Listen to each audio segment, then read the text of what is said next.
Second Mile Mission Center has been around about 30 years in the community, meeting basic physical needs, making sure people on hard times have food to eat and are able to get clothing, financial assistance. But it's really grown from there to help people with their goals, such as increasing their income and accessing job opportunities, and really getting stable overall for the long term.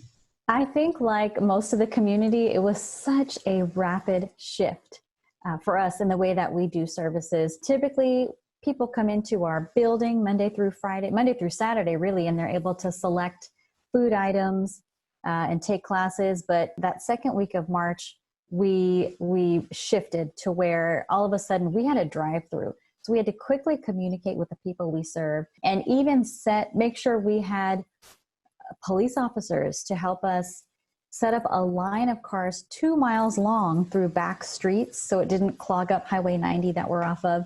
And we got volunteers to sort high volumes of food quickly. And it got to the point where within a 4 or 5 hour period, at first we would serve 800 families, and then it went up to 1,200 families. So it shifted because we put in, we started serving a higher volume of families. It was contactless through the drive-through line. We social distance, and we were frequently cleaning and sanitizing the surfaces around the building and had hand washing protocols.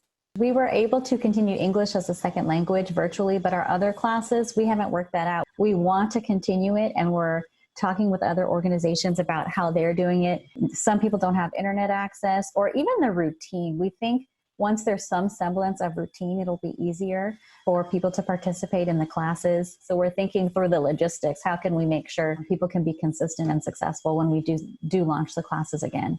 It's been grueling for the staff since March. They've worked really hard, and so have our volunteers. I have to say we've had 5 or 6 core volunteers that basically showed up every day, all day, and it's not easy work moving food and getting it into cars.